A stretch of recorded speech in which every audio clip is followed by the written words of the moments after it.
moyo wangu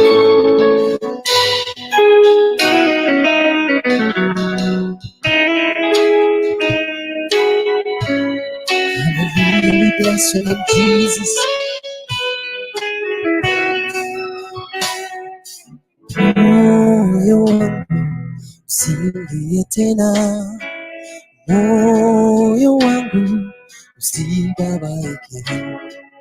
Naye Mungu mkuu sana, naye Mungu mweza wa yote. Aliingia moyoni mwangu, kanipa kutulia, kaniambia ewe mwanangu usilie niite. Aliingia moyoni mwangu, kanipa kutulia, kaniambia ewe mwanangu usilie niite. Ninajua shida zako, mimi nitazitatua. Bila Yesu mimi ni mtu bure. Bila Yesu mimi ni mtu bure. Yesu ni wangu, kati huzuni Yesu ni mfariji, kati vita Yesu ni wangu, katika njaa Yesu mkate wa uzima. Yesu kimbilia, hajawahi kuniacha. Yesu mwanga wangu, mahali pa kuficha. Yesu kimbilia, hajawahi kuniacha. Yesu mwamba wangu, mahali pa kujificha. Anajua shida zangu, yeye anazitatua. Bila Yesu mimi ni mtu bure. Bila Yesu mimi ni mtu bure.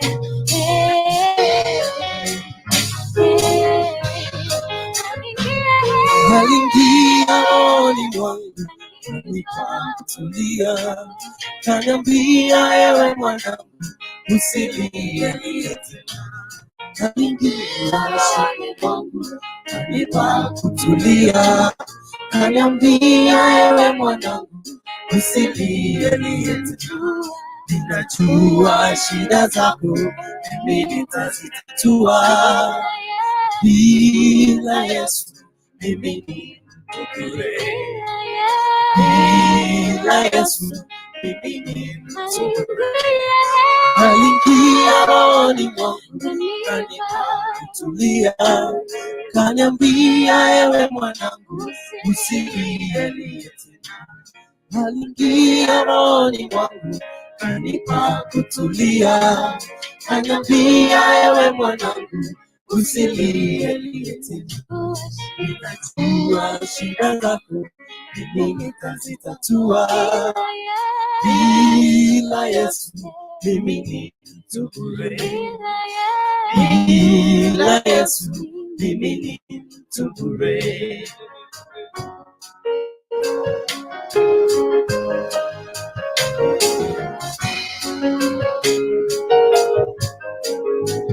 Ndani ya Kristo ninaweka tumaini langu. Sijui bila wewe Bwana wangu wewe ningekuwa wapi. Ndani ya Kristo ninaweka tumaini langu. Sijui bila wewe Bwana wangu wewe ningekuwa wapi.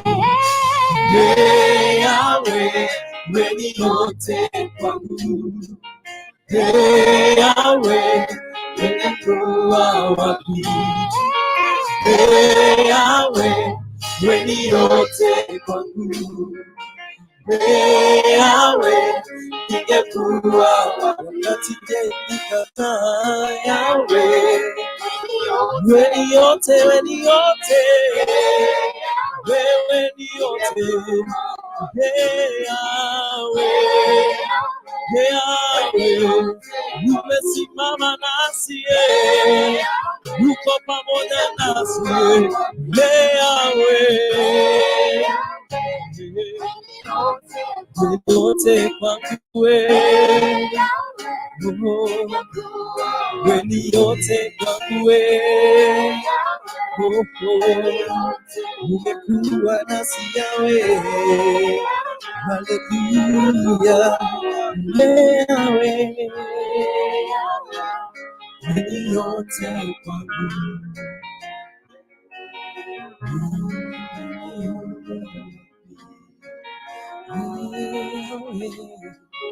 Yote kwangu.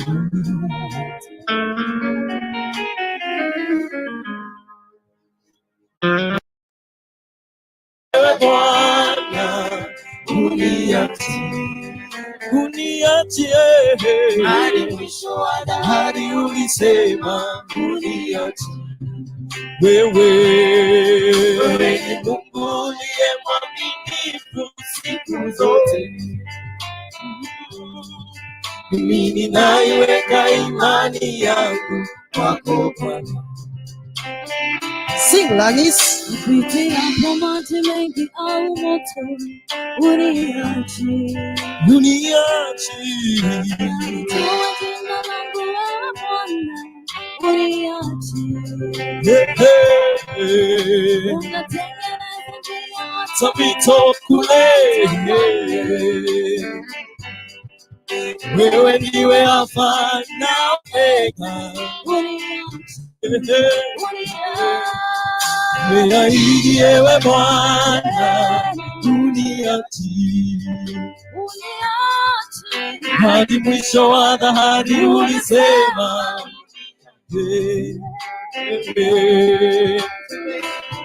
uliye mwaminifu siku zote, mimi naiweka imani yangu kwako Bwana. Uliwalinda Waisraeli kule jangwani, ukamtoa Danieli kutoka tundu la simba. Wewe uwalinda na wanyonge siku zote, watuepusha na hatari kila siku, usifiwe.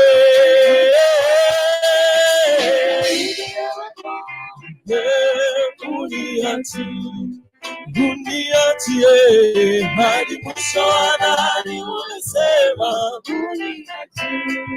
wewe ni Mungu uliye mwaminifu siku zote, mimi ninaiweka imani yangu kwako. Sing again, Lanis. Wanaweza kunikana, wanaweza nigeuka mara kwa mara, mabuka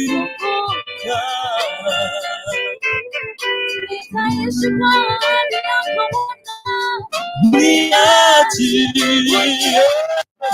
Umeahidi ewe Bwana, uniachi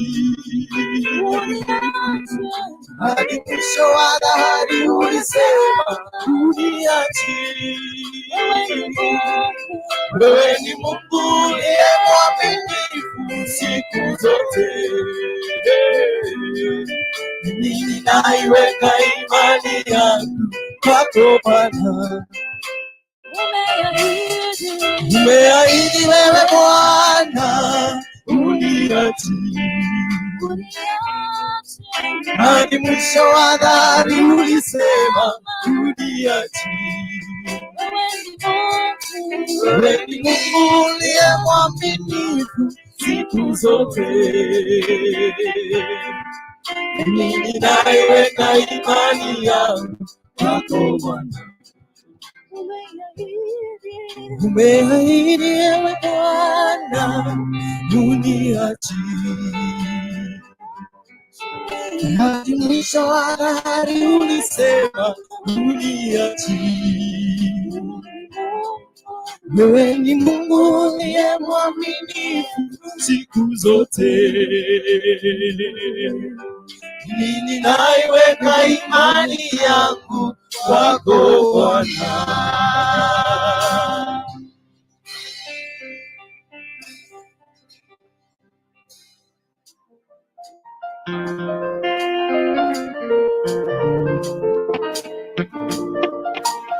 Okay, ladies and gentlemen, I want to take this opportunity and encourage someone out there. Napenda tu niweze kuchukua nafasi hii kuwakaribisha tena kama African Melody Band. Tungetaka tu kupeana neno la himizo kule nje kwa wale ambao wanatupata. Ningependa tu kushiriki neno kwa ufupi from 1 John chapter number 1 verses 3. And the Bible says, nitasoma kwa Kizungu, that which we have seen and heard declare we unto you, that ye also may have fellowship with us. And truly our fellowship is with the Father and with his Son Jesus Christ. So we want to encourage someone out there that whatever we are doing, chochote ambacho tunakifanya, it is for the Father and for his glory. So wherever you are, know that God loves you and he offers a wonderful plan for your life. Remember from the book of Jeremiah, chapter number 9, verses 11, the Bible says that I, the Lord alone, knows the plans that I have for you. Plans for prosperity, but not disaster. It's a plan to bring about the future that you are hoping for. So you must have a future so that God may work his plans. May God bless you, keep you, and be with you. Amen.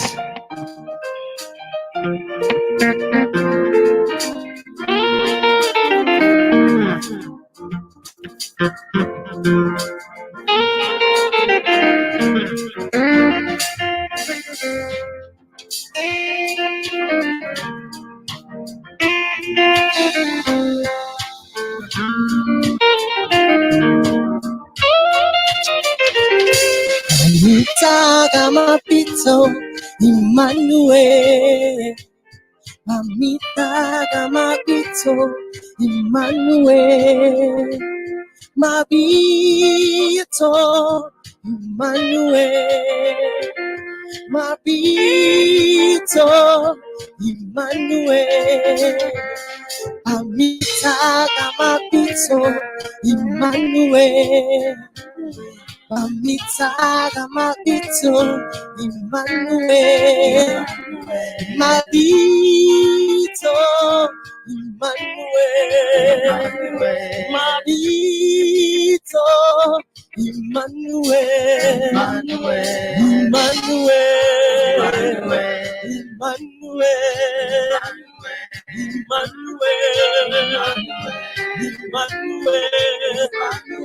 mabito Emmanuel, mabito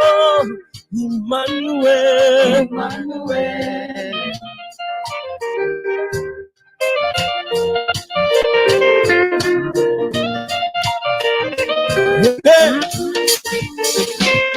Twamuita Jehova Emmanuel, twamuita Mungu Emmanuel, twamuita Yasae Emmanuel, ana majina mengi Emmanuel, anayo majina makubwa Emmanuel,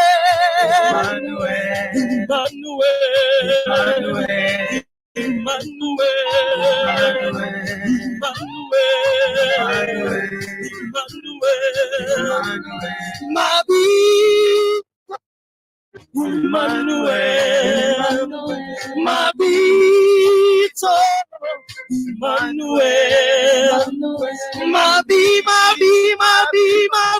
Emmanuel. Iga ombwate tontiga Rumba Nisizambe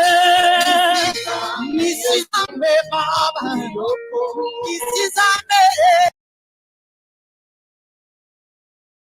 Mungu wetu tunakusifu, Mungu wetu twakuinua, yale uyatendayo ni makuu mno. Fadhili zako za milele haufananishwi na chochote, ila uliye mwanzo tena mwisho. Unastahili Yesu kuabudiwa, unastahili Yesu kuinuliwa, unastahili Yesu kusujudiwa.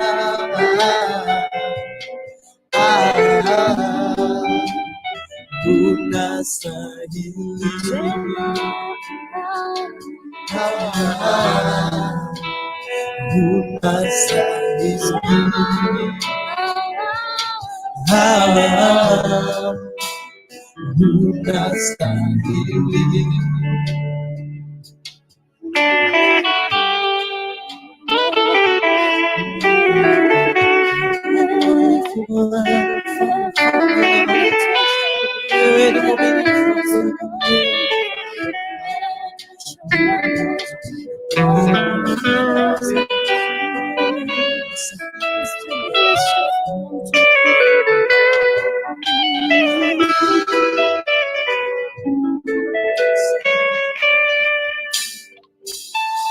Nikiziangalia mbingu, nikazia mikono yako, inavyoonekana na visivyoonekana.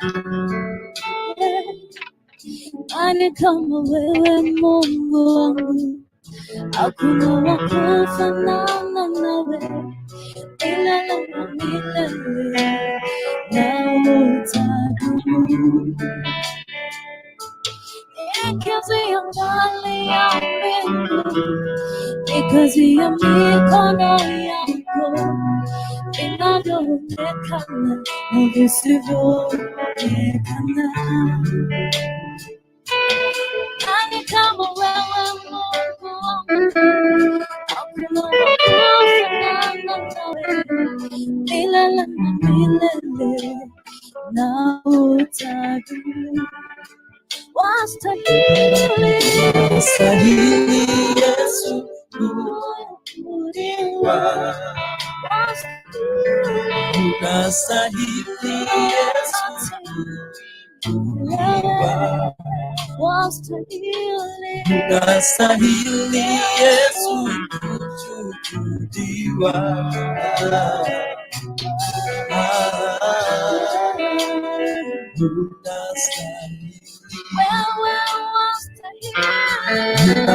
Unastahili Yesu kuabudiwa, unastahili Yesu kuabudiwa, unastahili Yesu kuabudiwa.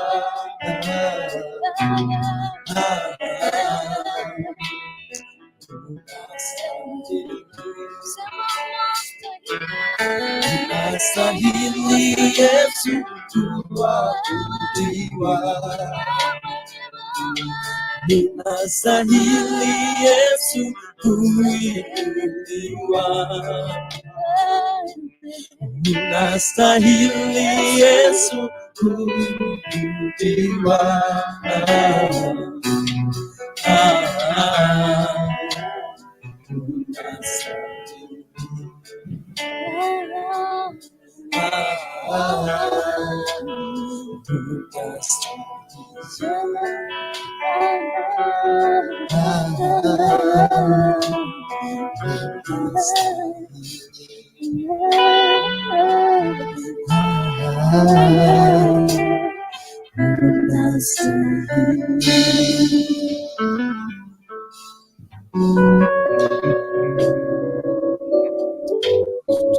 Bwana unastahili.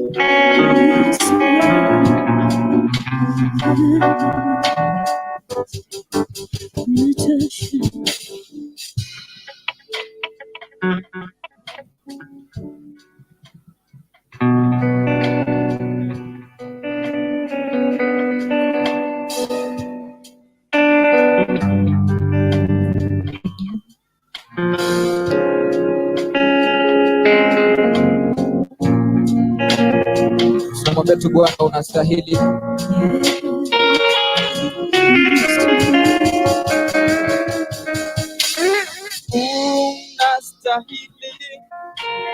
Unastahili, unastahili Bwana, unastahili,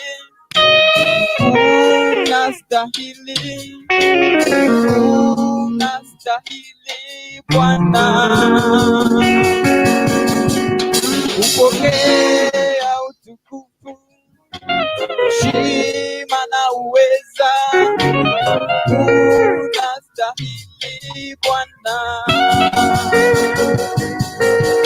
upokea utukufu, heshima na uweza. Unastahili Bwana, tena unastahili Bwana, unastahili, unastahili Bwana, unastahili, unastahili, unastahili Bwana, upokea utukufu, heshima na uweza. Unastahili Bwana, upokea utukufu, heshima na uweza. Unastahili Bwana, unastahili, unastahili,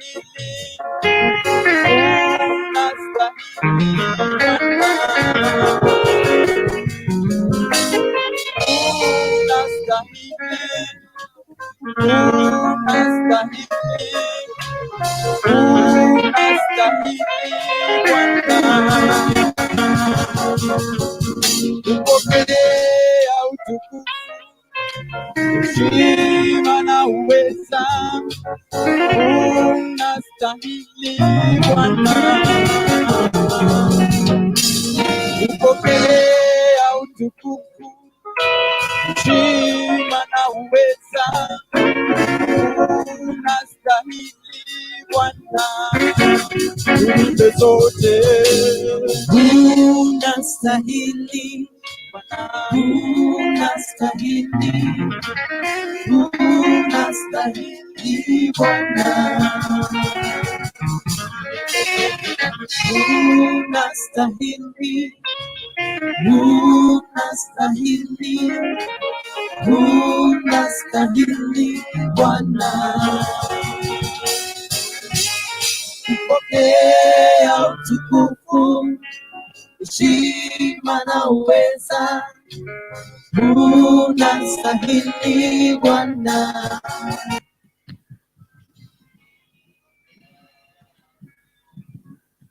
Katika round one sound check, karibu sana. Iko vipi pale nje? Sauti iko vipi?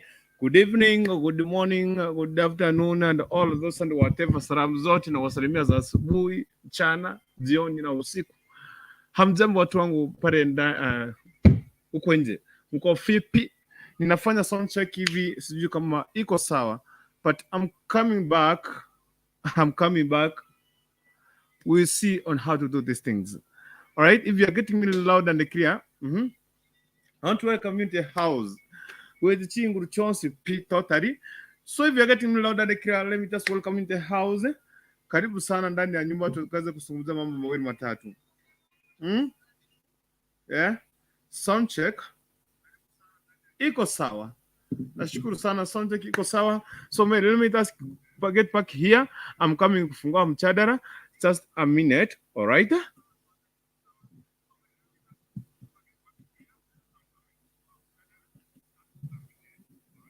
All right. Heshima na uweza unastahili Bwana. Wewe wastahili, wewe wastahili Bwana. Bwana, tuwike zote. Wewe wastahili Bwana, wewe wastahili Bwana. Bwana, wewe wastahili, wewe wastahili Bwana. Bwana,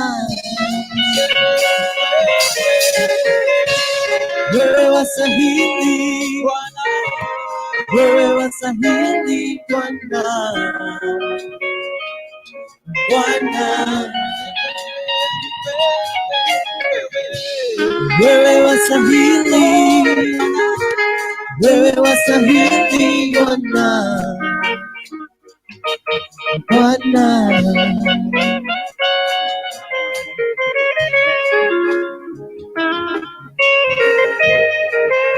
So I want to welcome you to house kama kawaida, karibu sana ndani ya Kisi Hot TV. Uko papa hapa, pamba tu pamba, pega kwa pega, shingo kwa mdomo, mdomo kwa ulimi na mate na meno, okay? Na chakula kwa mboga. So let me take this opportunity to welcome you to house kama kawaida, ikiwa tunaanza saa 5:07 Afrika Mashariki, tarehe 10 mwezi wa 8 mwaka 2021. Nashukuru sana Mwenyezi Mungu, tuko papa hapa kama kawaida. Hakika Mungu amekuwa mwaminifu, mtuwezesha, mtushika mkono mpaka wakati huu. I want to welcome to today's topic, tukaweza kuzungumza mambo mawili matatu papa hapa ndani ya nyumba, na mimi Dennis Nyaputo, kinipenda kuniita Kukurikuntu kurutu ama kuntu, sitakuwa naitika kabisa, sitakuwa na kataa. Karibu sana ndani tukaweza kupiga mambo mawili matatu, tuone kwamba tunafikia wapi,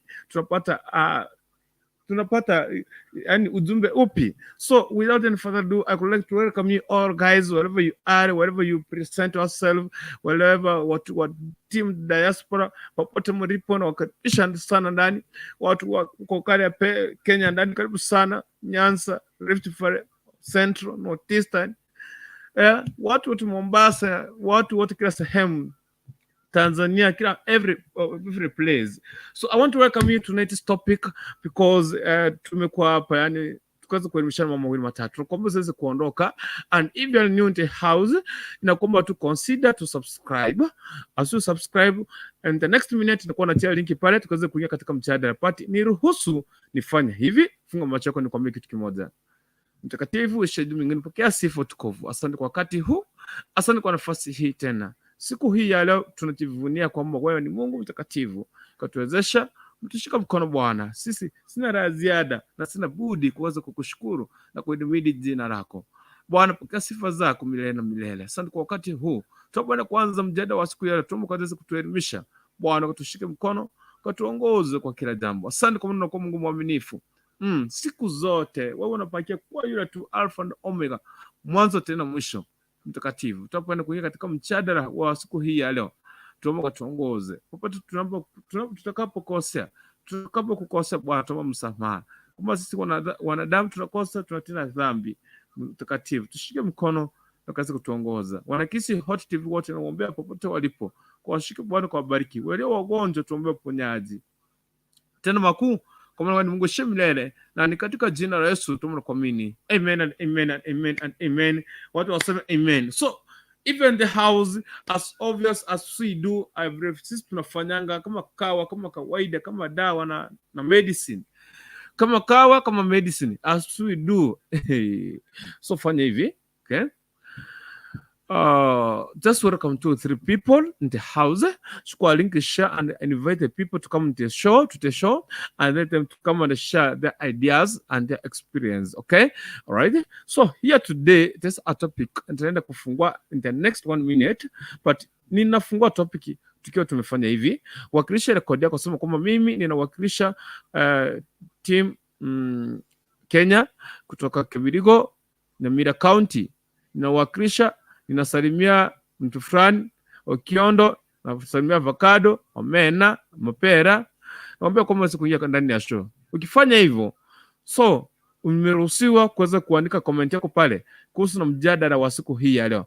Pia in the next minute naachia link hivyo, ama nikiachia link ukiingia live, that's what we'll do. Just say high five to 2 3 4 5 people wajulie hali, and then from there tutaingia katika topic ya siku hii ya leo. So without any further ado, let me just welcome you all guys.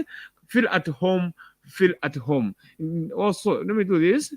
Naona pale watu washengi hapa, comment ndio sioni jamani. So ni watu wakisema kwamba washafika. I've not seen people in the house. I've not seen people in the house. I've not seen guys in the house. So I want to welcome you, karibu sana. Nishaachilia link hapo sasa. Link nishaachilia hapo. Ingia hapa ndani tukaanze sasa kupiga, tuanze tuko pamoja. Sawa? Tuanze sasa kwa pamoja. Okay. All right. So tuingia hapa ndani, watu wengine na viatu na slippers, link iko pale. Nishaachilia link pale sasa. Sasa mchana wa siku ya leo unasema hivi. Mchana unasema hivi. Nimedate sugar mommy for good 2 years. This guy, let me just give you the story of this guy vile aliniambia. He has been in Cambas. So in life in Cambas, it came certain tough to him. So he was not able to just afford pesa chakula, kulipa rent, some issues and whatever. So the guy, he just spot a certain lady who was married, but this lady walipatana tu kwa club, wakawazungumza, wakajuliana, wakaongea, wakaexchangeana phone numbers. So they did like that. It reached that time, ilifika a time wakaanza kuongea mengi. But jamaa alikuja kugundua kwamba huyo ameoleka. Akamwambia, no, I'm married, but what I can do this and this whatever, because sababu mzee wangu naona kupata nipeleke vizuri hata katika swala hili la ndoa, ama anipatie raha mulwa, hanipatie raha mstarehe, hanipatie kabisa.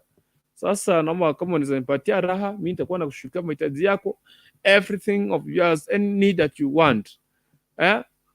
Chochote ambacho utataka, mimi so long as service ikuwe nzuri. So this boy, ama this guy, yeye akakubali. Akasema no, siwezi kataa. Mimi kwanza ni kama mmekuta kwa wakati mzuri. So wamekuwa katika pale, wamedate, wamekuwa kisungumza mawili matatu. Tatizo limetokea hapa wakati sasa jamaa amemaliza campus, amegraduate. Huyu mwanamke alikuwa anampatia pesa vizuri, of course, yes. Zingine akajengea kwa nyumba yake pale nyumbani. Sasa ameambia mwanamke, for what you have done now, naomba sasa nianze maisha yangu. I want to have a family. Thank you for keeping me. Thank you very much. Mwanamke amemwambia, tafadhali jaribu. Usijaribu. Umesema nini? Usijaribu kuniambia upusi kama huo. Ati unaniacha. Unaniacha nani? Hauwezi niacha. Na usijaribu kuoa. Kama utaoa pasi, nioe mimi. Sasa namwambia, si wewe umeoleka, nikutoe kwako tena nikuleta hapa. Amemwambia usiwahi, jaribu uone. Nitakumaliza ama nitakufanyia kitu. Sasa jamaa ndiye anauliza, jamani, ni miaka miwili, of course, yes. Ulimpata mjane baada ya miaka miwili, ulisaidia pia miaka miwili. Nimeshukuru sana. Hakutaki kuniachilia. Na mimi nataka tu niwe na familia, niwe na mke, niwe na watoto, niitwe daddy, niitike niseme, oh yes, I'm here. Niseme my son, my daughter. Njoo nikutume kiberiti, njoo niletee student whatever. But imekuwa ngumu. Imekuwa ngumu sana. Sasa kijana ndiye anauliza, jamani, nifanye nini? Nipatie ushauri jinsi ambavyo niteleze mwanamke aniachane na mimi nataka kuwa na familia. Yes, of course, amekuwa shuka mami wangu. Ameniweka amenipatia pesa mpaka zingine nimejenga nyumba yangu pale nyumbani ambayo sikuwa na nyumba. Sasa nimegraduate. Hii graduation nimegraduate. So what I want, acha niruhusu aniachane niende na mimi nikuwe na familia. Lakini sasa mwanamke amekataa, amesema no, service yako ni nzuri sana, hilo pande mwingine we agree on. If you want to marry, just marry me. Sasa namwambia wewe already kuna watoto 3. Unajua papa yao ni nani? Tena nikutoe kwako nianze kupeleka kwetu na watoto. Niache pasi nioe, nitakuwa nakushughulikia. Amemwambia hapana. Hiyo ni kunusuiti talk. Sikuachili uende. Na nukijaribu kuoa nitakufanyia kitendo. Utaona kitu kitakufanyikia. Jamaa sasa ameogopa. Anauliza jamani wa Kenya, simunisaidie nitamwambia mpaka niachane ama nitamfanyia nini mpaka niachane? Zote nimejaribu. I have tried all my best. Nimejaribu yangu yote. But I don't see the progress. Sasa mpaka amefikia, sasa mpaka amemwekea sasa security tight. Amemwekea security very tight. So mpaka tika nauliza guy, what shall I do? Kuma nijiweka ndani ya mtego wenye hata sikuwa nataka. Deka amemwambia akienda ujaribu tena utapata kijana mwingine. Amemwambia wacha basi nikutafutie kijana mwingine ni kupe. Mimi niachane niende. Amemwambia no. Amekataa. Mwanamke amesema hapana. Ni wewe. So welcome to the house. Nilikuwa nimeachia linki pale. Watu waweze kuingia.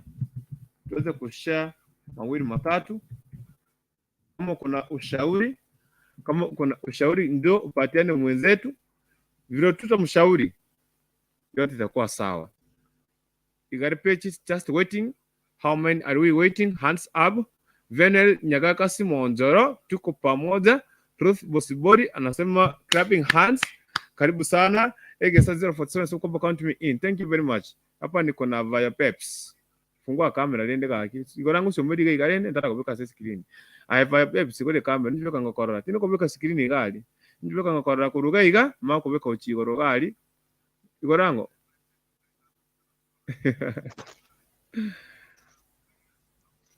Kai, wacha kumwaga bwana, kai tata. Nani anataka mambo? Poa. Ukoje? Niko fiti nashukuru, labda wewe. Hai. Aidha nashukuru sana, karibu sana, salimia watu, karibisha watu ndani ya show ukiwa first phone na first ni yako. Yes. Thank you. Happy to see you. Welcome in the studio. Thank you very much. Yeah, first of all I will start with you. Then followed by the way ulinichukulia wapi Dani Keriga? Ngaikuwa ingirera Dani. Dani Kerigare nyuma ya siku nyuma mwino. Nyuma ya tena. Ambisete white mataji anje kingo. Alafu ngangoli na Elise Queen. Alafu ikia baba Musa. Kambo. Nani ule tena Damaris. Yes. Alafu na wale watu wengine wakakuwa ile group ingine Rashi. Aboke. Wengine wengi. Sitaweza mashabiki ni wengi. Sasa kutamka wote na wakaribisha watu wengine ndani kabisa Nichibuti. Sasa mania mngana maya. Waache kabisa watache Nichibuti. Asante. Karibu sana. Nashukuru sana kwa kuweza kuwakilisha kama first phone wakore vinevyo vyakora. Una chisiku vinevyo vinde viko vyakora. Actually have done it. Me present well. Asi kwambo anasema kwamba ndio nimeingia. Anasema kwamba ndio nimeingia. Habari yenu nyote. Poa sana. Salama. So I want to welcome you my dear sister kwa mjadala. Shukuru. Huyu kijana ama huyu kijana umesikia historia yake. I hope umesikia vile nimekueleza vile nipata ujumbe.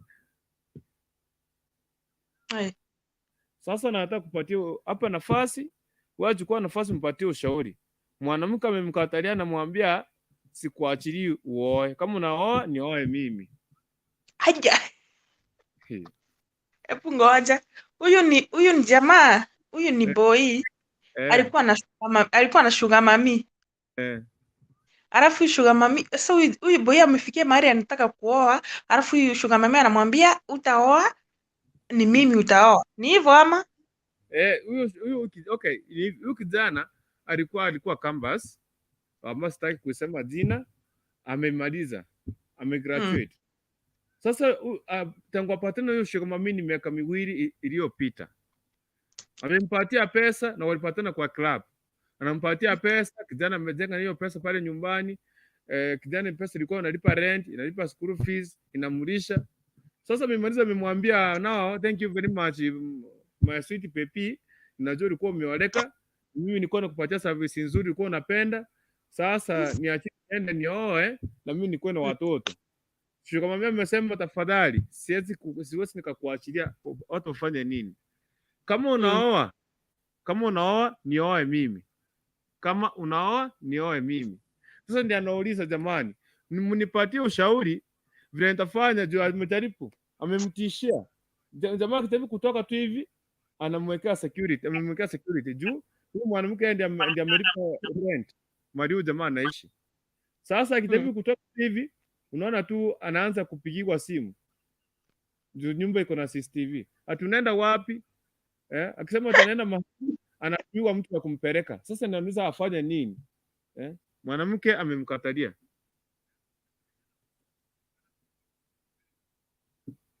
Ni noma. Huyo jamaa ako na miaka ngapi? Ako na miaka how old? Ako na miaka ngapi? Ako na 26 years. My goodness. Na sugar mami? Sugar mami ako na 35 bana.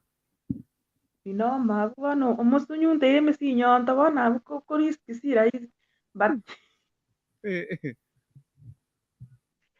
okay, sasa huyu jamaa alikuanga campus. Okorie campus kuse bado tarakura. Mako graduate bwana kwa ganda renge. Alikuwa anaenda tutumie Kiswahili juu nimeona vione Odhiambo hapa, anasema nimefika tutumie Kiswahili akina jutu kuamboka I5 kwa nini niko ndani karibu sana. Ashamaliza amegraduate bwana. Anataka aende aoe aanze familia sasa juu masomo imeisha. Amegraduate, ni kazi anatafuta. Ile pesa kidogo alikuwa amesave kutoka kwa sugar mami, ndio anataka sasa aoe, at least aanzie nao maisha, aitwe mami ama aitwe daddy. Okay.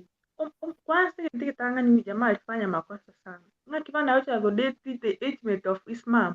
Age mate ye mama yake. Acha go date age mate yang. Ili kaki. Age mate ya mamu mwa bare no ne kero yani bare no nyomba iga akum esu mami kumugurira magoro. Era bono ngakia ku imagine. Ana imagine yanga kulgiria magoro yake. Kiswahili tutumie Kiswahili ya nani? Viano Odhiambo asikiki kisita tafadhali tutumie Kiswahili. Yes. Baya hata wakiona huyu jamaa kwa bed, yaani huyo jamaa wakiona huyu sugar mami kwa bed, yaani kwani huyo jamaa huyo sugar mami akimfungulia miguu yeye akiangalia tu, yaani ana imagine nini kama tu yeye alikuwa after kioo, alikuwa anafikiria nini? Kwanza the first thing alikuwa campus, hapo campus hakukuwa na madem. Sasa mimi hapo wanyoli mwana ni sugar mami go si bado sugar mami yeye ameoleka, kuna watoto watatu. Shida sugar mami mzee wake ajui kulima shamba, na kitu ilifanya kijana akaingia kwa hiyo mtego. Hakuwa na pesa pale, hadi ilikuwa ngumu kulipa rent, anafungiwa. Akapata sponsor akamwambia sasa juu alikuwa nakatia huyu, alikuwa nadhani ni dem juu alikuwa amejipodoa. Akapata kumbe ni mtu ameoleka, akona watoto juu alikuwa na kazi, akona pesa. Jamaa akasema sasa alikuwa shampenda, wacha waendelee at least apate support amalizie shule. Kitu ya kwanza huyo jamaa kuna tamaa mbele mauti nyuma. Alikuwa tuna tamaa ya pesa, hiyo ndio ilimpeleka kwa maadhi. Kitu kingine ya pili sana kuja hapa kutusa advice but tunaweza mpea. Kitu ya kwanza unajua hapa kutoka ni shida. Kama amemwambia sasa nataka kuoa nitoke niende nipate familia yangu, amemwambia hakuna, mimi ndio nataka uoe.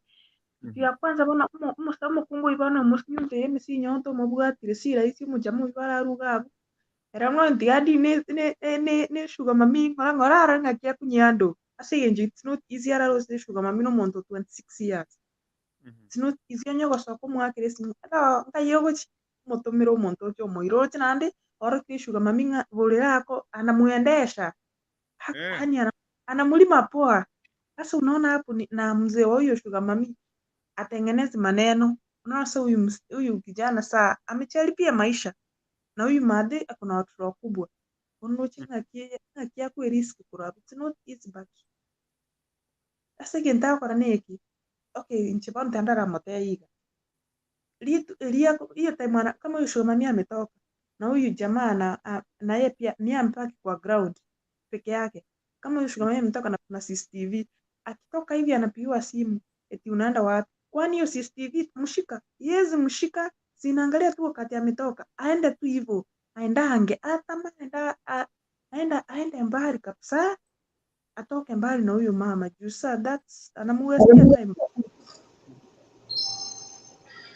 Dabakara ndi kwanza. Ndi kwanza.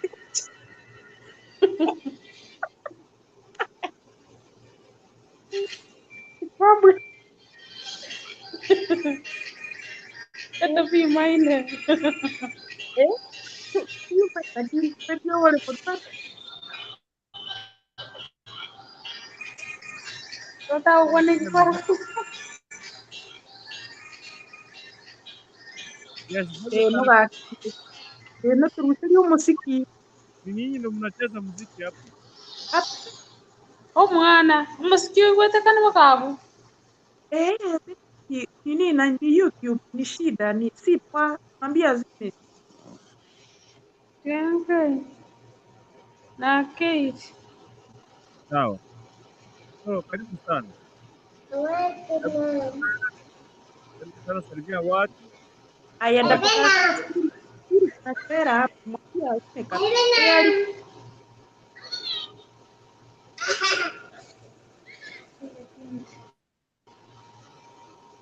Namo kiriri.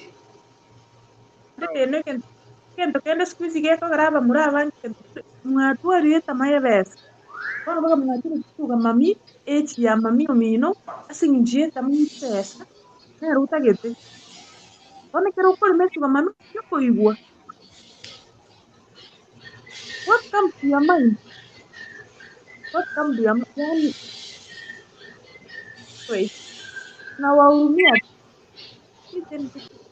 Na wahurumia.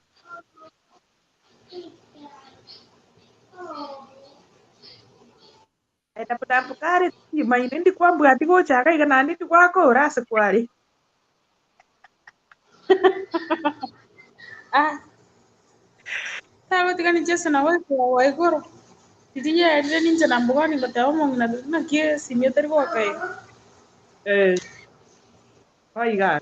Tinde tis.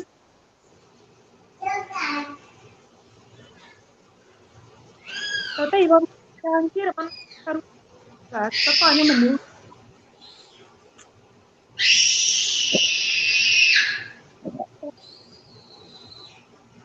Nongo wete. Pego mchada no rutoba. Yakuru gundwa changera sera na linko bwata buye. Iga. Tara minwa. Omo isimo mo sa mroyo about 26 years. Alenge kamba sokulire kamba. Graduate kiregendo. Bon uchirenga atagete ko agata. Atakumwera ne shuga mami. Shuga mami ba mwe tere house. Alwa parent. Parent yani dasari. Atakumwera ne shuga mami. Shuga mami ba mwana. Kuna tarusu bizo ndiwe si and muruli kan mami. Teti no muruli yani muruli de shuga. So muruli ran tege. Ate ko muruli ni na ki. The one yake ngomanda. So pia kwenye mango hiyo mango nguruwe Sauti ya gere inse bobe baka gosene chia foni chia ne chia sarikire. akamenya na sauti kwenye Gere inse an. bani gure bana bani gure bana tuga mami omo muroyo alinde kambati ukoje university amegraduate amekuja nyumbani sasa mwenye amekuja alikuwa anaishi kwa rental house Mwenye alikuwa anaishi hapa pia kutana na sugar mami. Huyu sugar mami, huyu sugar mami alikuwa amekamata, alikuwa kadem. Huyu jamaa akaanza kumkatia. Penye aliyekukatia sugar mami na akaona huyu sugar mami ako na pesa. Na huwa tu buba. Penye alikuwa anapea huyu jamaa akaanza kudate na huyu sugar mami. Baadaye huyu sugar mami ndiye alikuwa analipia boy rent. Huyu boy shida ilikuwanga kulipa rent. Sasa alipenyara kurue rent. Bwana Yesu asifiwe kabisa sugar mami kote kote. Kama mrudi hiki mahali hapa vile kama mimi ngati sasa mimi nataka kuondoka niende nioe mtu araba nte miaka ya nne ya wewe sio mami ya mata vile tuliko ruga kintu kwenye mtu nguru ere tuliko ruga kwa mtu nyomo kama unaoa mimi ndio unaoa omukani ati mumuro ya dikaitia tulive tia kurwa soma tago Number one, jambo kone ontoto TV na abamisi. Aki na misiri screen. Nyapus. Chofre. Alafu napenda dionunga pia naena ako misiri sana. Kuna tigane nazo mujadala. Iyo ndo number one ndete goteba. Mumuro oyo nonche tingwanja ng'e omonto chiwesa amanya kobwata nte ng'a nkonyoma gochi eri tare na maiso ase eng'encho orire chibesa chia omosubati oyio esuga mami eyio orire chibesa chiaye onyorire chibesa bono atagete komotiga eri na eng'ong'o arenge tare bwate na maiso abere omosubati oyio nere akonyoma tiga tagochaka otete ng'a emiaka yaikire akonyoma sai erire chibesa chiaye bono igotire obeire comfortable atagete komotiga Yura nyome kia mama mimi tuari na jiona abo bono aba bande ngogochi kobanyoma kaimotete baende alo hakuna chakula ni kukula na hakuna cha kulipa bure unakula kukula na unalipa siba mwana oyo huyu si huyu naona jamaa naam alikuwa analipa ngozande tigande igoro sawa murango nachi okay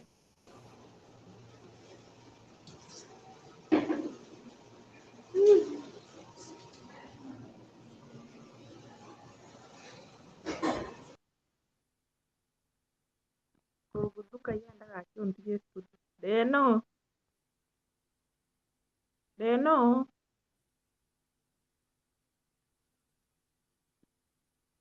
mjengo wataiona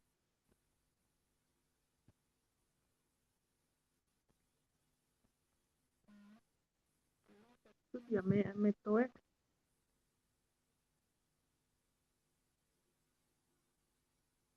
anyway bono gakina bere igore ndo murugi aroni bono unajua siku hizi hakuna chakula kama akishapenda hiyo sugar mami alikuwa anaona aje kitubiriri cha process watafanya nini na hata kiranywa ndio akatia kwa kwa kimu sasa yuma sugar mami yuma pendo kusikia mahali kwa sugar mami hakuna chakula huyo sugar mami ndiye amekuwa kumurikia rent amekuwa akisha na yeye akairo huko mchueli bono yekira cyari ndani ya kimu abona yari kuranywa sugar mami bamenye nakinza gisa Starling hakuanga kibao by the way.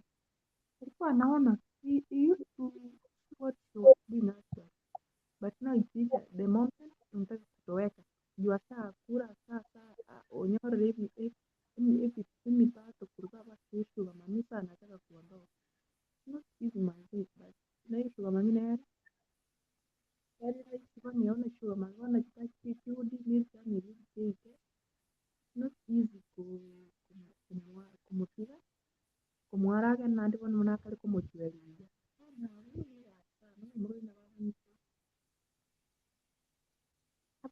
arabona akisuka mamii lakini dalili sasa ajue maisha yake ndio itaharibika azini isuka mamii already ameolewa kuna watoto na kuna bwana so bwana yake yako nyumbani akitembea na usimamizi chini ya maji sasa kitafanya huyu boy yeye ndono hiyo cha kutokea huko mro itakuwa ni kitu mbaya azini so huyu sugar mami wenda akafanyia huyu boy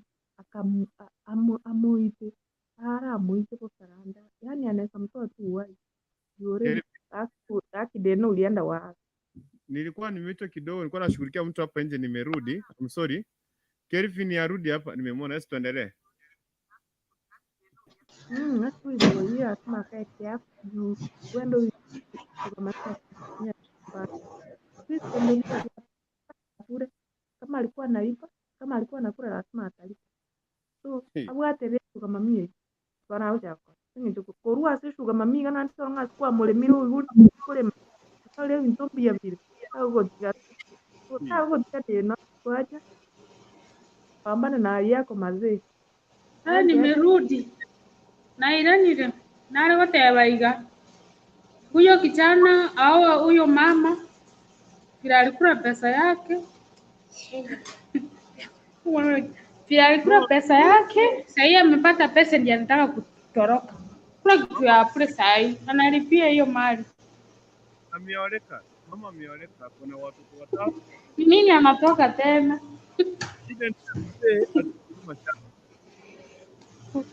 Ni nini anatoka tena hapo? Mzee anasema hivi. Mzee wako kulima shamba. Huyu kijana anajua kulima shamba vizuri. Nzuri wewe.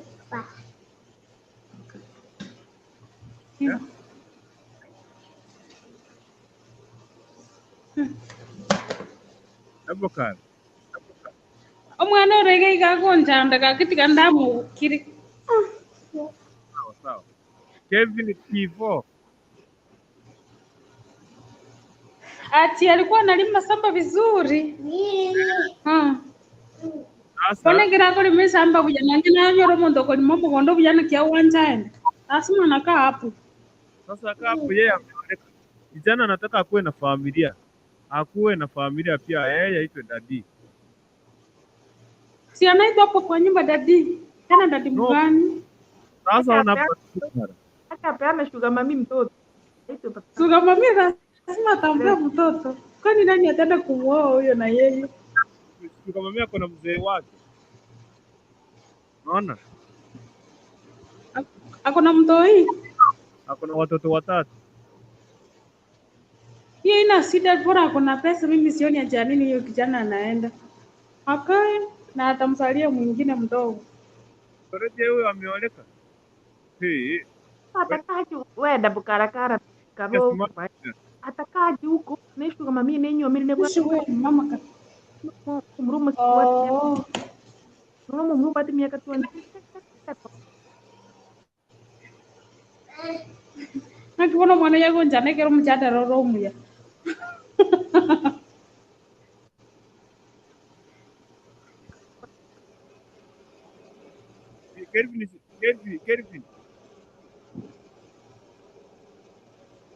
Kelvin wata waambie kweli. Yes, Dabu karakara ametoka ambio.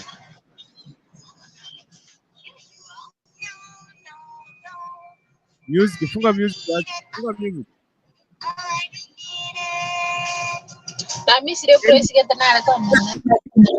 Yes, Kelvin, yes. So, sijui Kelvin tunataka kupatia nafasi. Okay, basi. Tena roho kwana ga. Seko musikirendo cyo kwanya abantu moja ko kwana. Ose vaya bebsi awake ebiboko.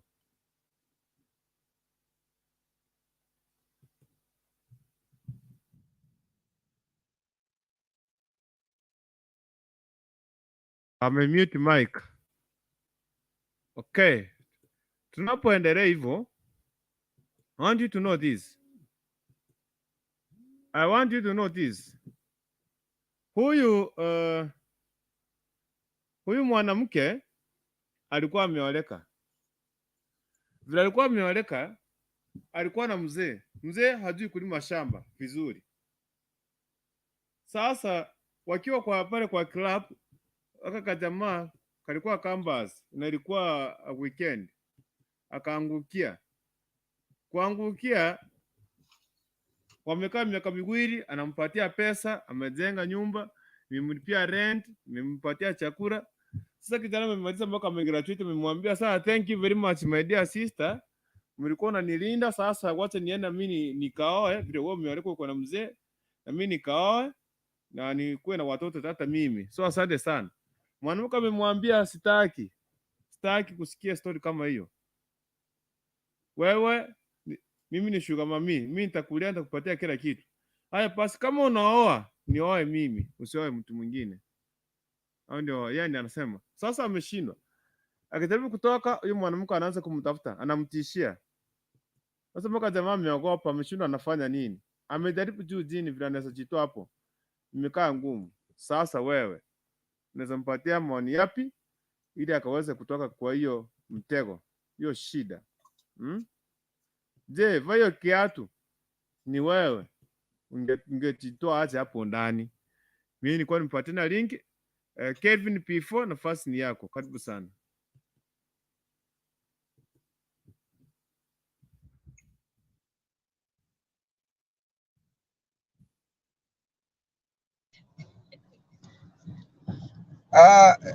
Ndio kurudi nilienda kupunguza kelele from the background. Sijui kama iko sawa.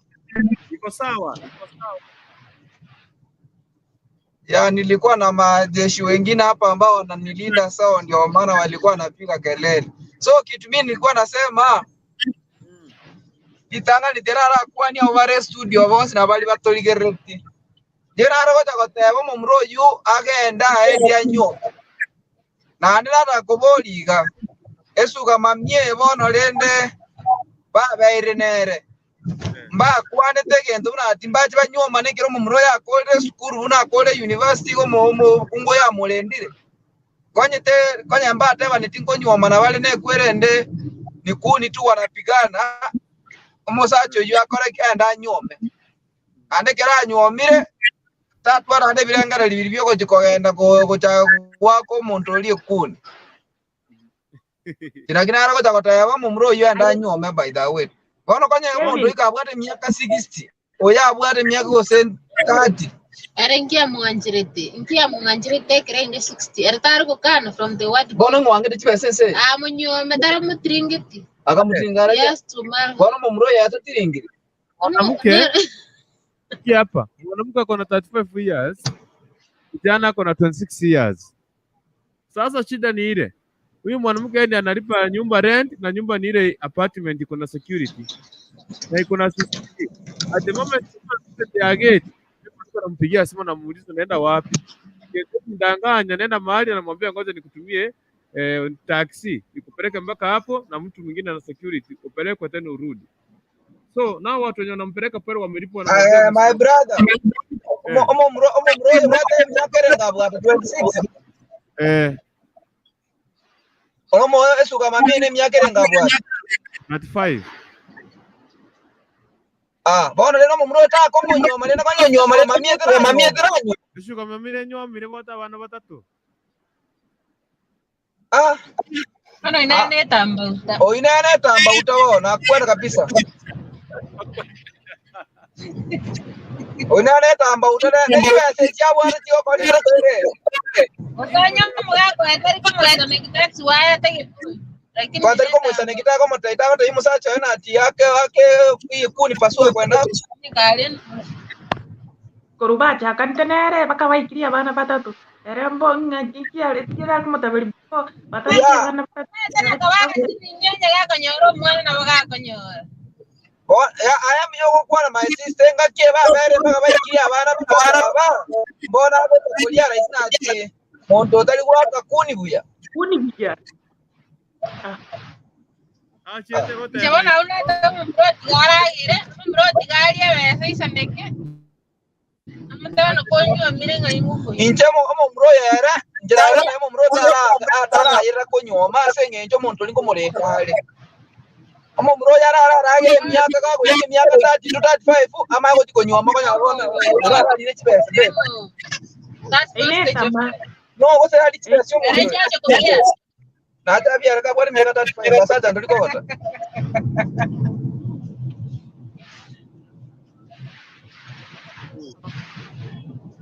Njona rai na bwata timetose madam naro rasa moga igara nja wa igara nyupo nbe.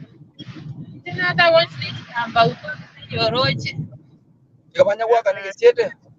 Ndione kwa western time. Natukaji. Wabu atesi miangu. Kwa kumusiomereti.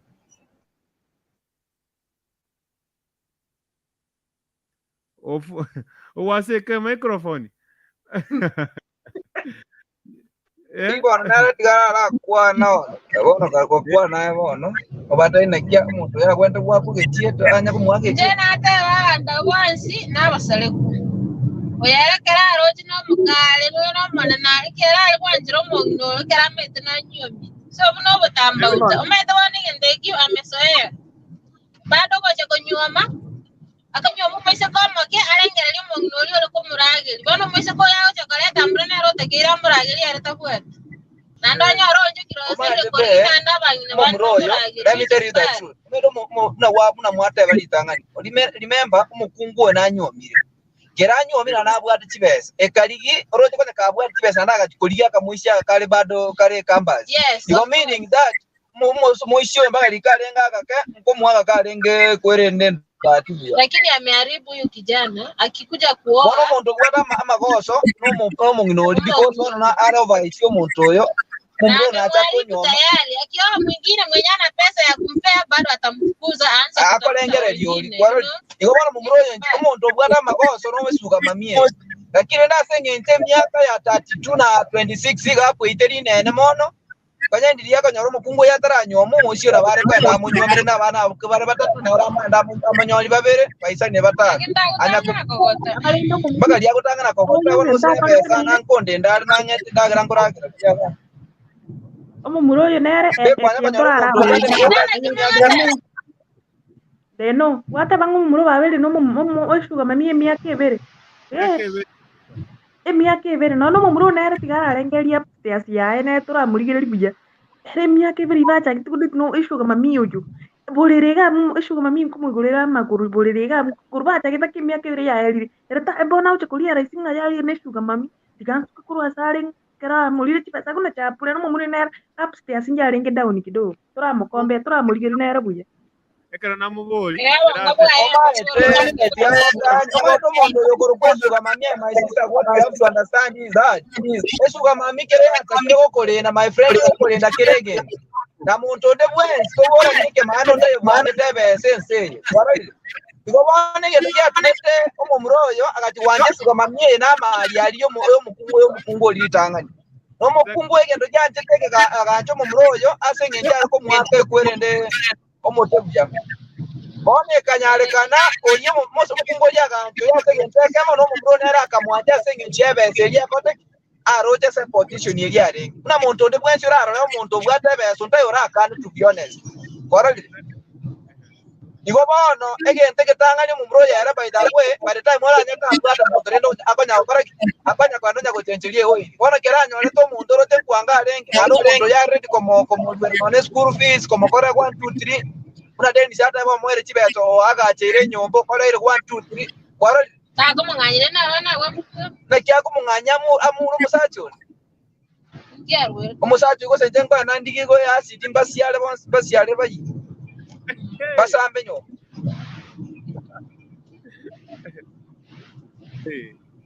lakini bona ere mumroyo ere kabara ere myaka tano kurbono mungino yarara muragiri yarara isanika kabisa akole kirege ama woji konyoma lakini anyoma lero akonyoma mukungu lendo tabwatia mali tali woji konyole suka mamio akamoli njani ndo jabano bugumabo mumuro na bwasa leka sengencho atajitia nyoma musumu subati onero bwata chibesa by the way na nyoma muntu baka aba anda isikati una koliki musubati banya kwaka nege chie Wana omote namuboli so wonte tende unyako some katiba irende unyome utigo unyome omote bikiro pinokani atebe kone ka kunyoma amunyome bona tele kibona cyako nyoma muntu watu musata bona mukungu yera Dennis bona mukungu yako ya munyome ya mukungu yako mate ya munyome omwana bo mukungu yo mwanene myaka ere myaka atatu kwako mumuro chiko 35, 36. 35 na 36. 26, 35. No, omwana w'omukwati oyo omwana oyo omunene mpesa abaana abatatu bate babwata omwana omunene emyaka erenga abwata imini abaana Akuno ontamubuli baki leba kubuli awo. One yento njana ko takatebyo mu moyo aise ko tara abaana ababwata emyaka less than 10 akoleki agenda amunyome konyo omukungu bwanjira nyomu igona ale ready go chiko koleki lakini ndamunyoma bono amotebi aya bono lyolyo gatura akora 1 2 3 ara mubanga abe stepo amangoje kumunyoma after 3 years kubona bose ngira wango kora hiyo kama tayanga gajire nyomba kora 1 2 3 ya fine na wango munyoma bona mpaka lende ndina atebu na nyomero mukungu bwate myaka 17 wakongoje msema chago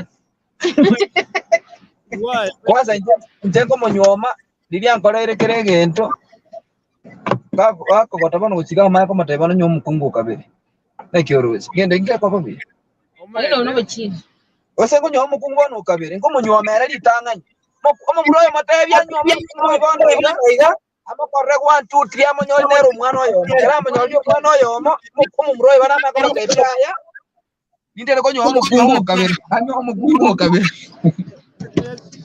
ako muhita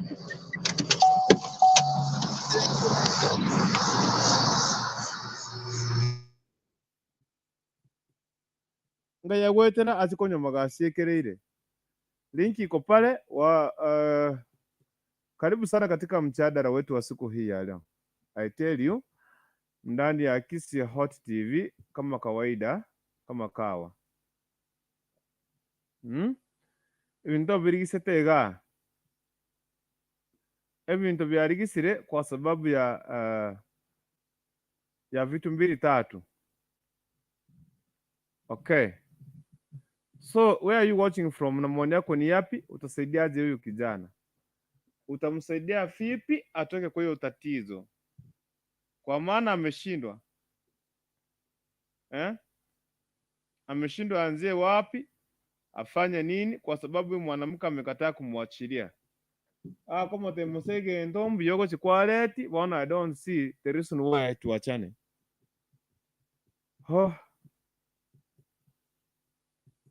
Maoni yako ndani ya Kisi Hot TV. Karibu sana wherever you are, mahali unapowakilisha wakati ni wako. Karibu sana mtu wangu, nakwambia uko na mimi papa hapa ni kukurikuntu, ukipenda kiniita kurutu. Mimi niko hapa tu ndani. Ninawakilisha kwa njia iliyo safi na maoni yako yatakuwa ya muhimu sana katika mjadala wetu wa siku hii ya leo. Okay? So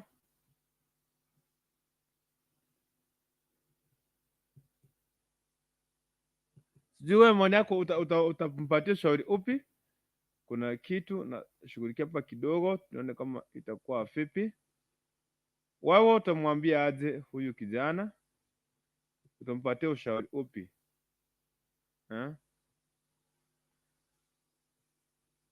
Utamwambia aje?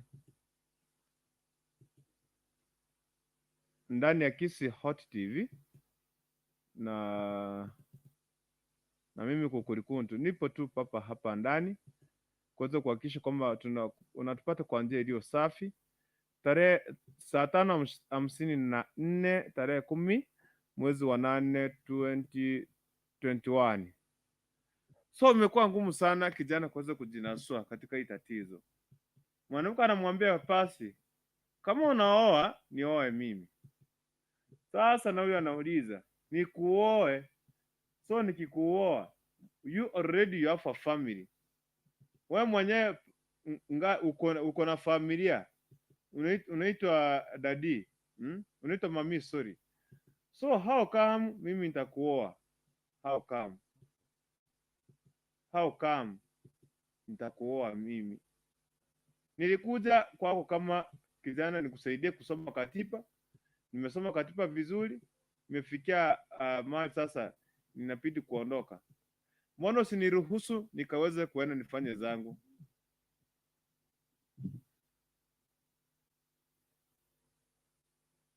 Hayo yote ni ndani ya Kisi Hot TV. Tuweze kusaidia huyu jamaa ushauri, tuone kwamba tutamsaidia kwa njia gani. Kama unawakilisha rekodi yako, karibu sana ndani ya nyumba, linki iko pale, ikileta noma kuingia. Utaniambia nikaanze kuishughulikia part. Mimi well for now. Let me just welcome you all. Na tukaweza tu kushirikiana moja kwa moja. Tusaidie ukijana, tuone kama tutamsaidia aweze kuondoka katika kwenye hiyo ndoa. Sawa sawa. Kitu muhimu ni kuweza kusaidia huyu aondoke kwenye hiyo ndoa. Tumsaidie, tuone kwamba tutamsaidia aweze kuondoka kwa hiyo si ndoa wala hiyo uhusiano, kwa maana umekuwa hatari sana. Umekuwa hatari sana kwake.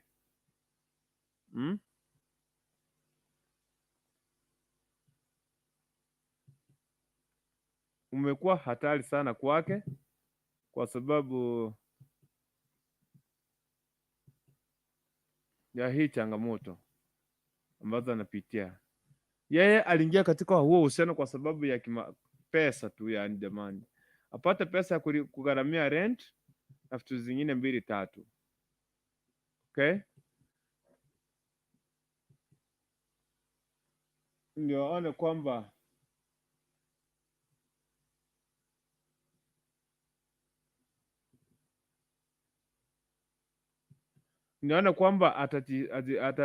ataendelea vipi, because nataka naye aitwe, akuwe na watoto, akuwe na familia, awe na mama, aiwe na bibi, na azae na yeye, just aseme kwamba na mimi sasa I have a family. But till do that, imekuwa ngumu sana, changamoto ngumu sana, kwa sababu ya huyu mwanamke amekataa kumwachilia.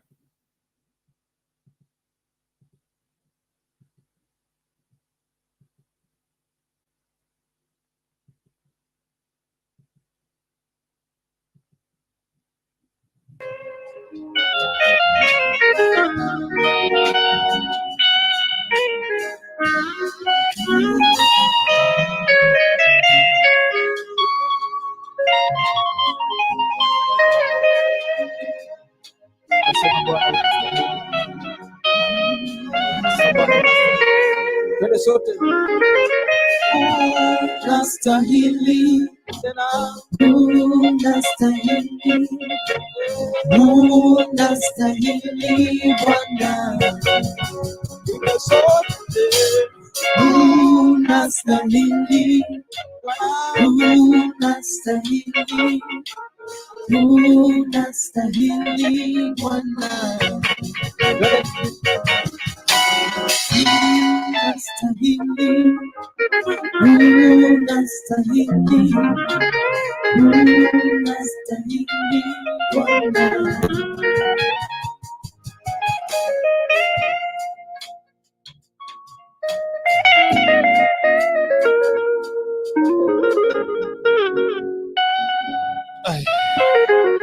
Unastahili Bwana, unastahili Bwana.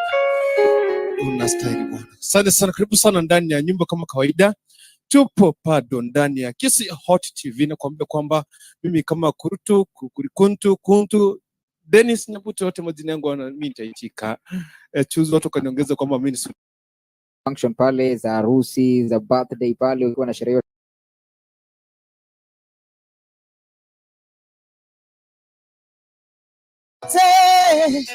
Ninakusifu wewe, wanadamu wanakuabudu Baba, mimi ni nani nisikuinue Baba, Baba,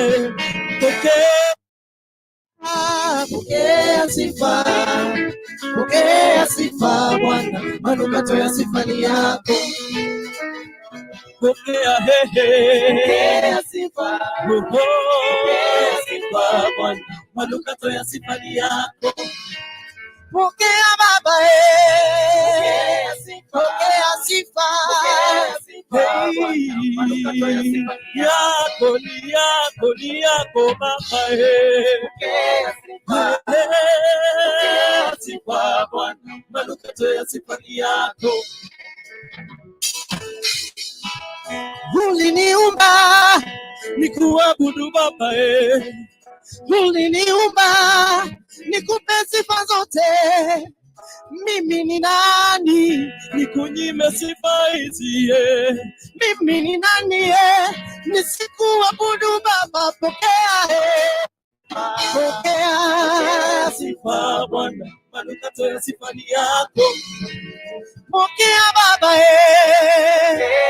pokea sifa Baba, manukato ya sifa ni yako, ni yako, ni yako, ni yako. Haleluya. Baba, manukato ya sifa ni yako.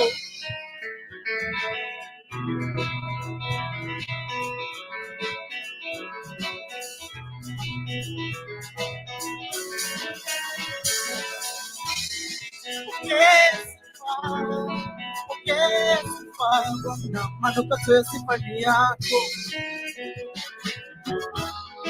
Pokea sifa Bwana, manukato ya sifa ni yako.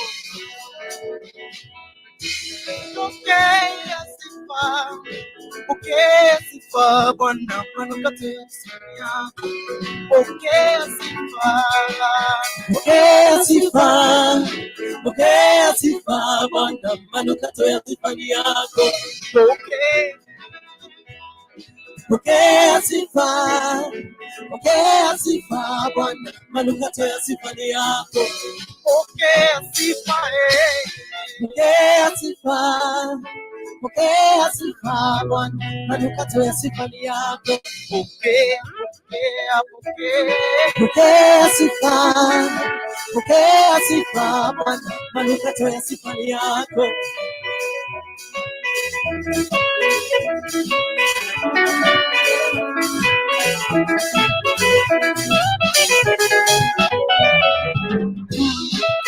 Wewe ndiwe mshauri wangu mwema, wewe ndiwe,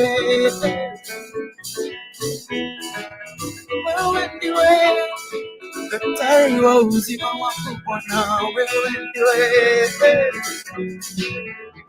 mganga wa waganga, ni wewe tabibu wa maganga, ni wewe tabibu wa uzima wangu, ni wewe Bwana, wewe ndiwe daktari wa uzima wangu, ni wewe Bwana, wewe ndiwe. Pokea sifa, Pokea sifa Bwana, manukato ya sifa ni yako.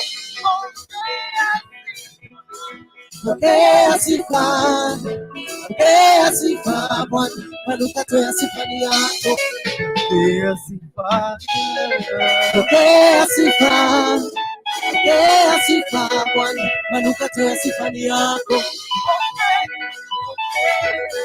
Pokea sifa, pokea sifa Bwana, manukato ya sifa ni yako. Zikilani,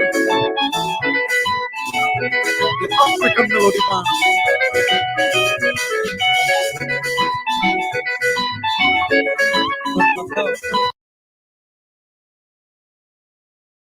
Shangwe na kusifu milele na milele.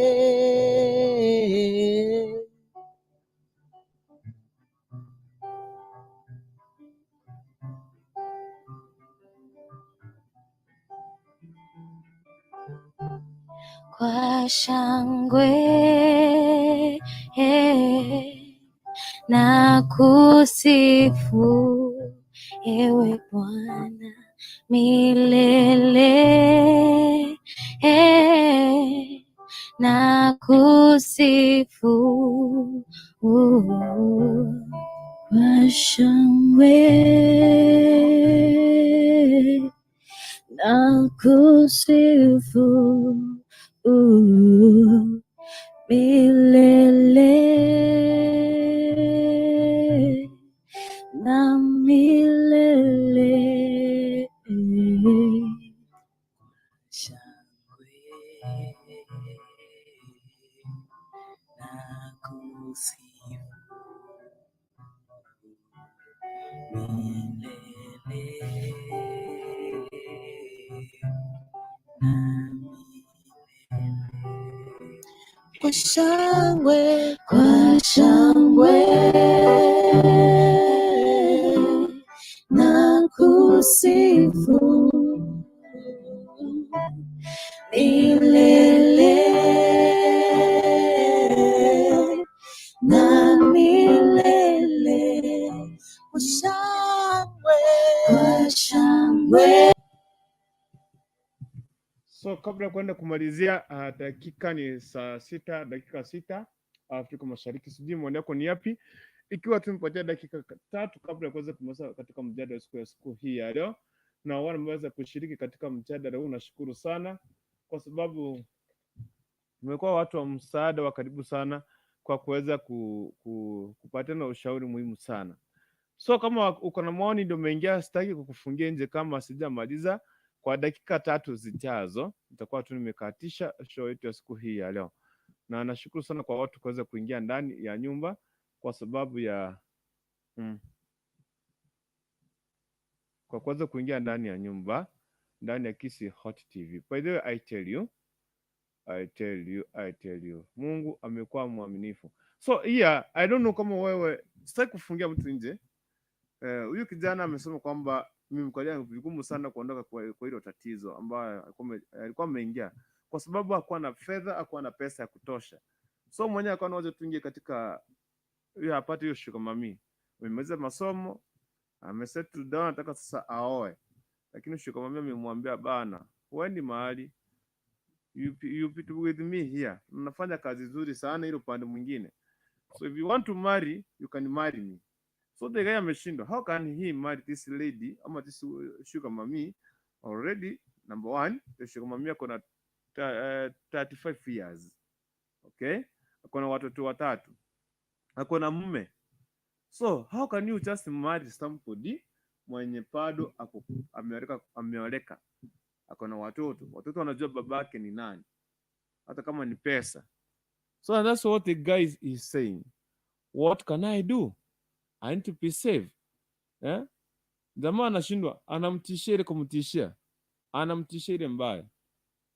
Mpaka kaka amesema kwamba, so let me just ask for advice. Or if anybody can give me the right advice, then atunayo nayo. But sasa mimi nimefikia, imekuwa ngumu kwake kuondoka kwenye hilo tatizo. So kama uko na maoni yako, karibu sana. Link iko hapo chini katika comment section. Nikienda kuweka hii, nikikuona umekuja, okay, sad list ashaingia. Okay. Sad.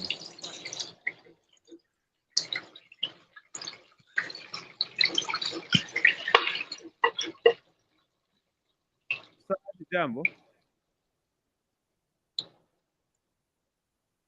Jack. Sad. Mambo. Poa. Ukoje? Niko poa sana. Karibu sana ndani ya Kisi Hot TV. Nafasi kwako, salimia watu 2 watatu kisha ingia kwenye mjadala.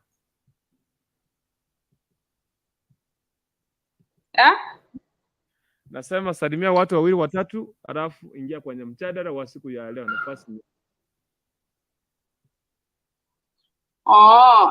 Nimesalimia Ben Kagesara. Nimesalimia Faita. Nimesalimia Valentine Lifestyle. Alafu nimesalimia nani? Nimesalimia nimesalimia Lucas.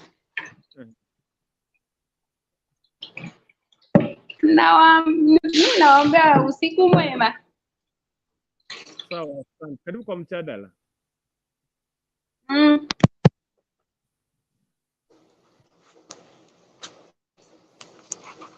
Tena maoni yapi kwa hiyo kijana? Utapatiana maoni yapi kwa hiyo kijana? Bado aendelee kukaa kwa sugar mami ama aondoke?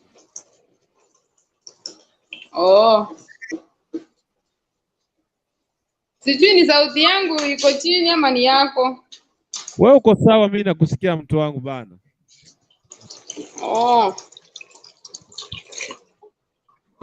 Damu ni mjadala gani uliko naye?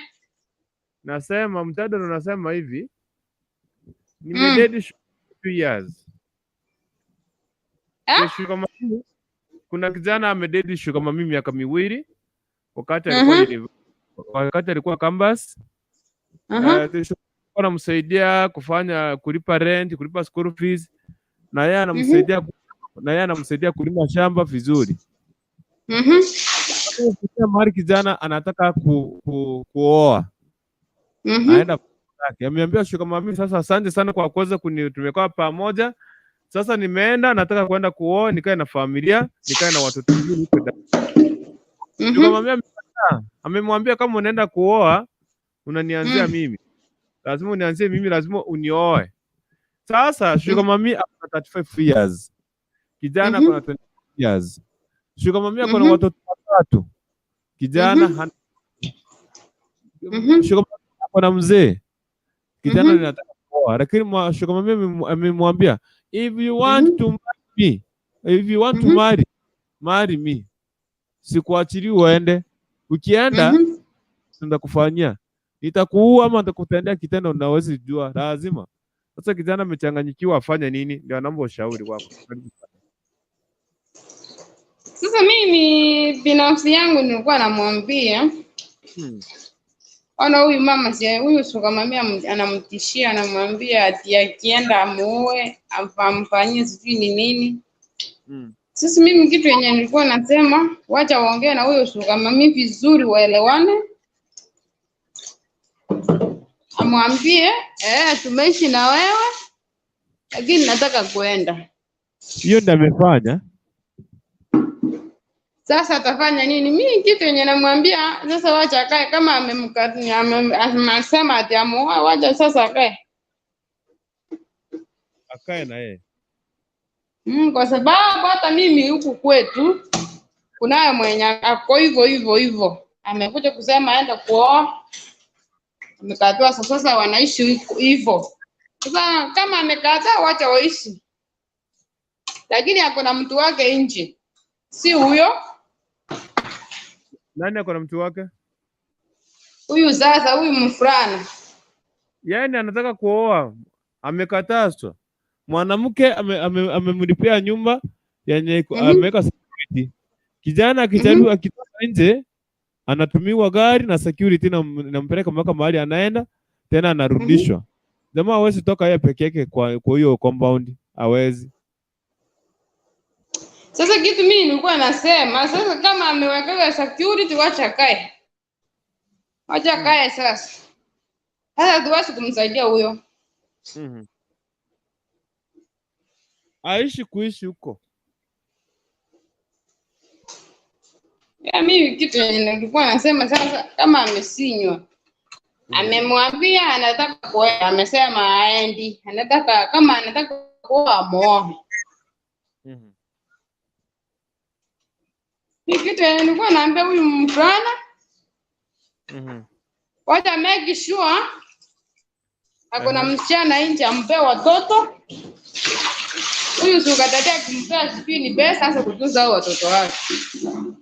No, ona kijana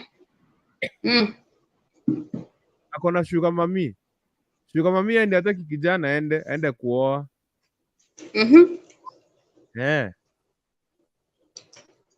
Sasa ndio nimekuambia unayo huyo sugar mami. Wewe kwani hata ukienda huko sijui ilikuwa shoko unaenda na mtu?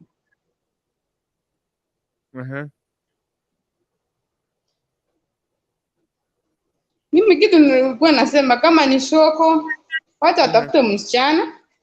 Kama ni shoko waende na yeye.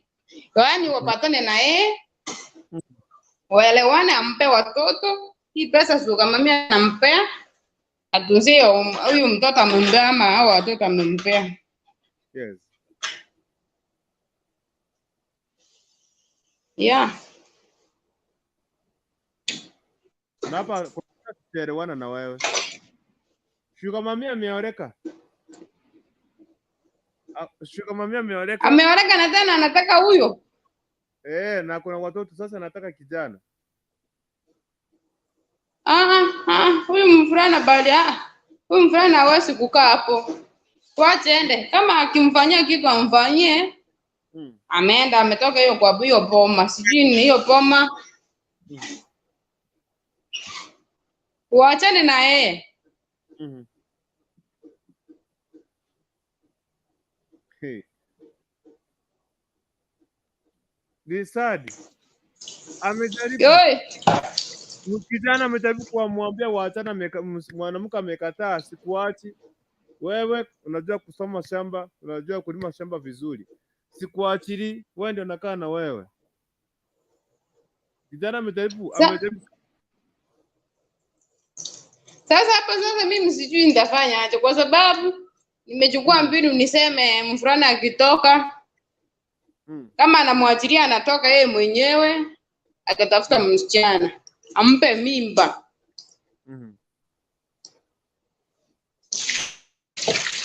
Labda amempea mimba. Sasa huyu msichana hiyo pesa ni msuka mami anampea ajitunzie anamtumia. Shuga mami hataki kijana akuwe na mtu mwingine sikuwa yeye peke yake. Hapa sasa siwezi, hapa imenisinya bana. Kinyomana. Hapo imenisinya, sasa tutamsaidiaje huyo? Imenisinya.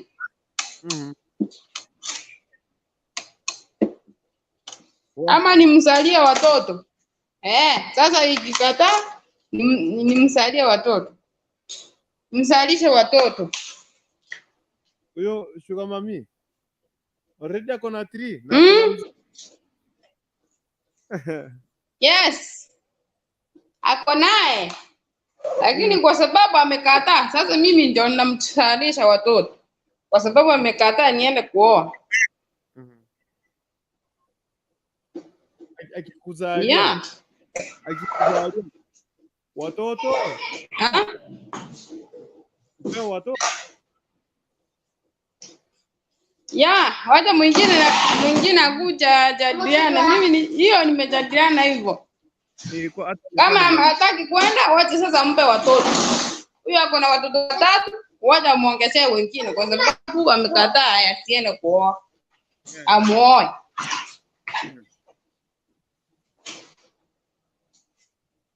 Wah. Ndio na viatu sinyai go.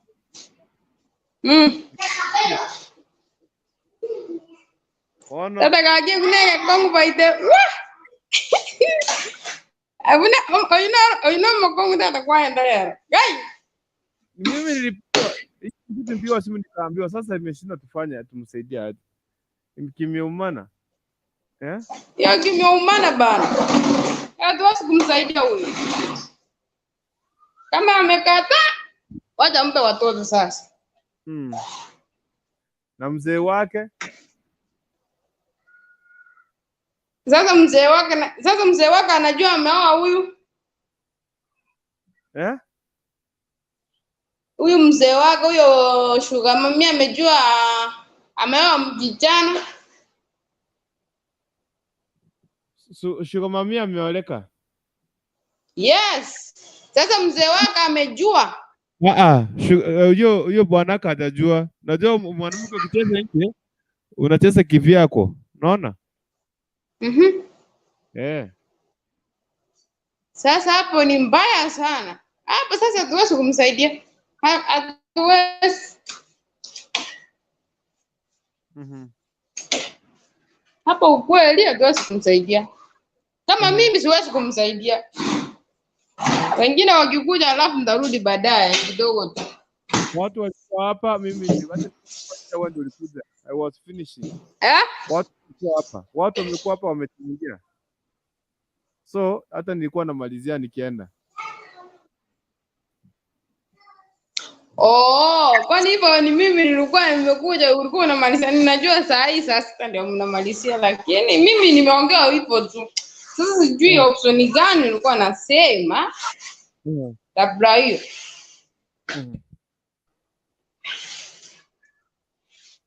Wah, ni ngumu. Maji kizidi unga, pika uji. Maji kizidi unga, pika uji. Yeah. Kwa sababu sasa kama amekataa usiende, mpe watoto. Mzee wako akichua sasa hapa imeumana.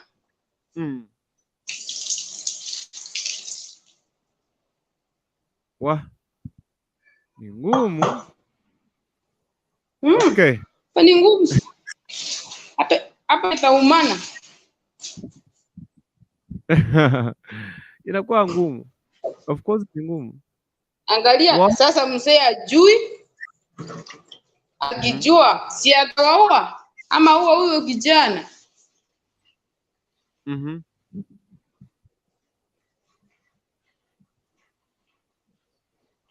Wah. Mimi nimeshindwa nimwambie nini? Ama endelee kulima shamba, hiyo shamba. Sasa aseme yake imeisha. Sasa yeye wacha ndio nimesema wacha aseme kama amekataa kuniachilia nienda kuoa, wacha nilime hiyo shamba sasa. Ikiumana basi hiyo ndio mwisho wangu wa dunia.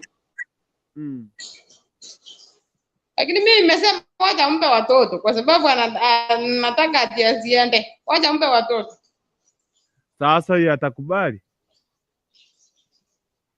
Wewe utakubali mtu mwingine akupatie mtoto? Sasa angalia, kama hawezi kukubali, kwa nini basi ananifungia nisiende kuoa? Ni kwa sababu unasoma katiba vizuri. Ukioa hautarudi kuja kusoma katiba vizuri. Hakuna. Hivyo mimi anataka maisha yangu nikikufa, nikufe kama umbwa. Yeye akona mzee, mimi sijaoa. Hapana.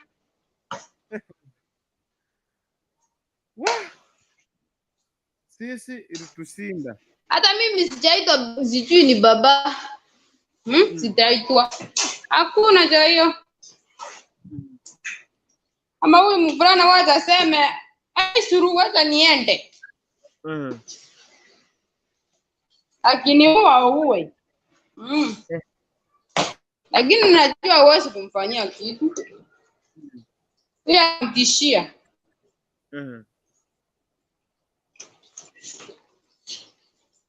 Wah. Hivi kwa nini? Hali si hali.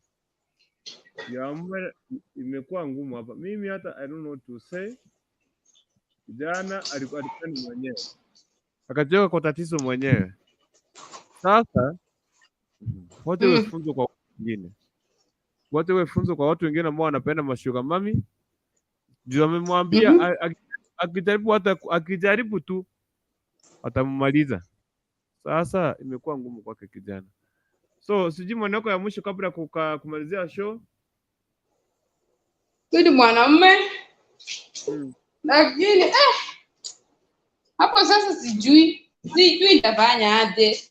Hatuwezi kumsaidia huyu kwa sababu mwanamke amesema akimpata ameenda atamuua ama mfanyie kitu. Utaogopa sana. Hata kwa niaba yangu mimi sijui nimejaribu hii. Sasa mimi sijui sasa mfanya aje. Nashukuru sana mpenzi wa sisi Hot TV kwa kuweza kuungana na sisi tangia mwendo wa saa 4 tulipoanza mjadala huu ambao kwa kupata kushauri katika mchezo ambao ni binafsi, ndipo posa ameshinda kuondoka pale. Wale ambao walikuwa wameshiriki katika mjadala nashukuru sana, wale watu comment nashukuru sana, wale ambao walikuwa wapenzi watazamaji I still appreciate for you guys. Thank you for joining here again. Tupatane tena leo jioni, ikiwa leo ni tarehe 11 mwezi wa 8 na kumbe mwezi unaenda mbio sana, tarehe 25 2021. I tell you. So kama ulikuwa pale, nipatana good time people to come, inabidi nimalizie hapa. So sasa tuombe nikimaliza.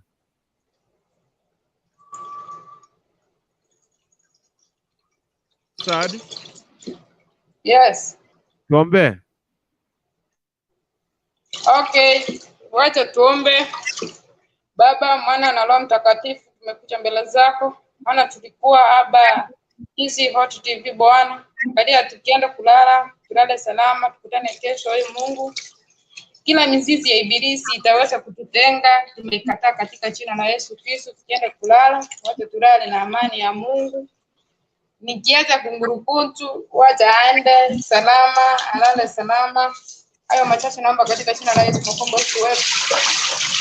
Amen. Amen. Amen. Amen. Bye. Thank you very much. Yasmina Boni, don't date sugar mummies. Young men, stop it. Kia nasema waacheni kudate sugar mummies. Waacheni kabisa. Waacheni kabisa. Nashukuru sana. God bless you so much. Nilikuwa hapa, nilikuwa mpatia full time. Wala ambao mlishiriki, nashukuru sana. Tupate wakati mwingine. God bless you so much. And may the grace of our Lord Jesus Christ and the love of God and the fellowship of the Holy Spirit be with us now and forevermore. Amen and amen and amen. Good night. Amen. Amen. Mchana mwema watu wengine, usiku mwema watu wengine mnapokuwa kazini. Mungu akawabariki. Tupatane tena leo jioni. Karibu. Ni Kisi Hot TV. Kama wewe ni mgeni, subscribe. Pia share to friends who want. Bye bye.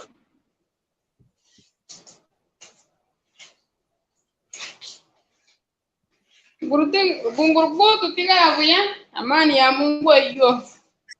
Sawa, nashukuru sana.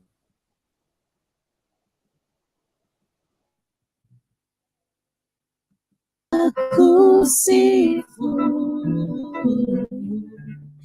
milele na milele.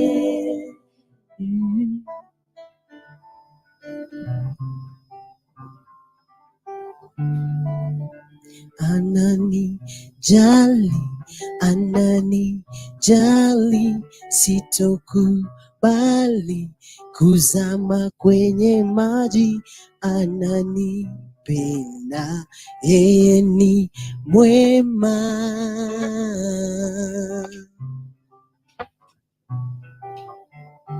Nimeomba tena siyo mara moja, kwa roho na kwa kweli, bali sijapata majibu yangu kuyaona. Nimeomba tena siyo mara moja, kwa roho na kwa kweli, bali sijapata majibu yangu kuyaona. Adui shetani muongo asema ya kwamba Mwenyezi Mungu yeye hanijali, bali siwezi, sitomkubali. Ninayo hakikisho ya kwamba Mwenyezi Mungu ananijali, ananijali, sitokubali kuzama kwenye maji. Ananipenda, yeye ni mwema. Hey, ananijali Bwana, ananijali, ananijali, sitokubali kuzama kwenye maji. Ananipenda, yeye ni mwema.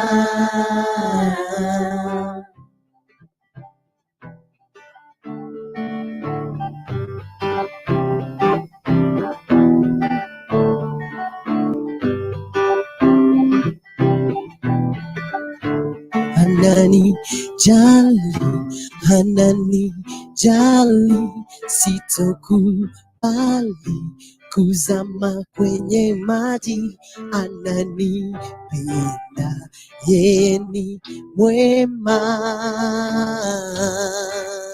Hey, ananijali, ananijali, sitokubali kuzama kwenye maji, ananipenda, yeye ni mwema.